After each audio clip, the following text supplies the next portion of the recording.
काँग्रेस नेत्या आमदार यशोमती ठाकूर या दुष्काळ परिस्थिती पाहण्यासाठी अमरावती जिल्ह्यातील मेळघाट दौऱ्यावर आहेत।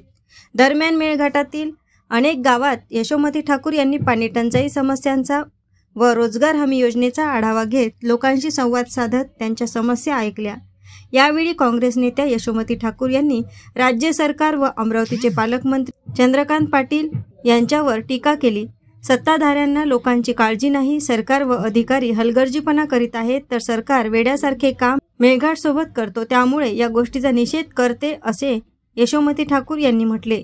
तर पालकमंत्री बेजबाबदारपणे वागत आहेत, तसेच मेळघाटमध्ये काही ठिकाणी कृत्रिम पाणी टंचाई निर्माण केली जाते असा आरोप यशोमती ठाकूर यांनी केला। दरम्यान यावेळी काँग्रेस नेत्या यशोमती ठाकूर यांनी मेळघाटमधील लोकांच्या मागण्या समस्या जाणून घेत व त्या सोडवण्याचे आश्वासन दिले आहे। ताई, तुम्ही मेळघाटातील समस्या जाणून घेण्यासाठी दौरा करताय, काय नेमक्या समस्यांना तुम्हाला इथे दिसताय आणि काय तुम्हाला वाटते, काय उपाययोजना होणं गरजेचं आहे? इथे आम्ही आलेलो आहे कारण प्रदेश अध्यक्षांनी आम्हाला निर्देश दिले की तुम्ही दुष्काळची परिस्थिती आहे आणि जे सत्ताधारी आहेत त्यांना अजिबात कशाचंच टेन्शन हे लोक घेत नाही आहेत। वस्तुस्थिती आहे की इलेक्शन झालेत आणि त्याच्यानंतर ही जी मोठ्या प्रमाणात पाणी टंचाई पडली, जलजीवनची कामं महाविकास आघाडी असताना मंजूर केले ते इनकम्प्लीट ठेवलेले आहेत। आत्ता आपण एका हँडपंपजवळ उभे आहोत। या हँडपंप झाला दीड आठवडा झाला हा हँडपंप बंद आहे आणि इलेक्ट्रिसिटी पोचत नाही, तर पाणी पुरवठा योजना किंवा बाकीच्या ज्या गोष्टी असतात त्याच्यामध्ये पण अडचण मोठ्या प्रमाणात जाते आहेत। मेळघाटमध्ये काही पाणी टंचाईचे जे विषय आहेत ते कृत्रिम निर्माण केलेले आहेत।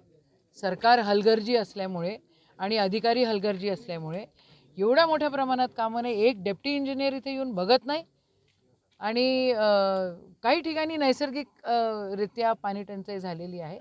ते जर हे ज्या मोठ्या मोठ्या योजना मंजूर केलेल्या आहेत त्या जर कंप्लीट केल्या तर ते होऊन जाईल, पण नाही, सरकारला काही काम इथं करायचं नाही आहे।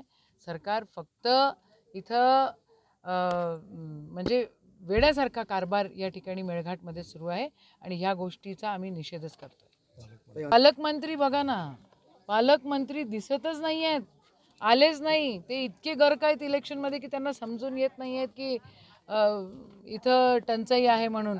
अनेक गावांमध्ये अशी परिस्थिती आहे की टँकर मंजूर आहे पण पोचलेले नाही। काही गावांमध्ये तुम्ही जलजीवनचे कामं दिलेले आहेत म्हणून टँकर आलेले नाहीत, जिल्हा परिषदा नाहीत म्हणून जिल्हा परिषद सदस्य नाहीत, पंचायत समित्या नाहीत कारण पंचायत समितीचे सदस्य नाहीत। तर इथं अधिकारी मौज मस्ती करतायत आणि पालकमंत्री आदरणीय चंद्रकांतदादा पाटील बेजबाबदारीनं वागतायत। माझं नाव वैशाली विकास शिवनाते आहे। मी बगदरीला राहते आणि 2 महिन्यापासून या गावामध्ये पाण्याची समस्या आहे। 2-3 महिने तर झालेच नाही म्हणता पाणीच नाही आहे, तर मग राहणारच म्हणजे जीवनच कसं जगू? जे आहे ते पाणीच आहे ना, पाणीच नाही राहत मग जगू कसं आम्ही? पाणी सर्वात मोठी समस्या म्हणजे पाणी आणि लाईन। आम्हाला पाणी आणि लाईन शिवाय काहीच नाही पाहिजे। लाईनच नाही तर पाणी कसं? भैया, आपके गांव में पानी की क्या समस्या है और किस वजह से पानी की समस्या इधर है? हमारे इस गांव में पानी का मेन समस्या बोले तो यहाँ पे लाइट की मेन समस्या है। जब भी यहाँ पे लाइट गई, वायरमैन को फ़ोन करो, वायरमैन जैसे एक आधी फेज चले गए, वायरमैन जोड़ के दे देता और दूसरे दिन लाइट चले जाती। उसके बाद में यहाँ पे जो सोर्स है पानी का, आजू बाजू में जितने गाँव में जो कुएँ है वो कुएँ का पूरा लेवल नीचे चले गए। और जो हैंडपम्प है, हैंडपम्प भी जैसा 2 हफ्ते हो गए बंद है, और एक हैंडपम्प गांव के अंदर है वो भी ख़राब है, उसमें जैसा पानी नहीं है। अब इसके पहले टैंकर चालू होती थी अपने गांव में, लेकिन यहाँ पे जल जीवन का जो काम चालू है वहाँ से पंचायत समिति से 2 अधिकारी आए, उन्होंने यहाँ का पानी देखकर गए, कुएं में पानी है लेकिन वहाँ से पानी लाने के लिए लाइट नहीं है, जैसा मोटर में लाइट नहीं है तो पानी नहीं आती।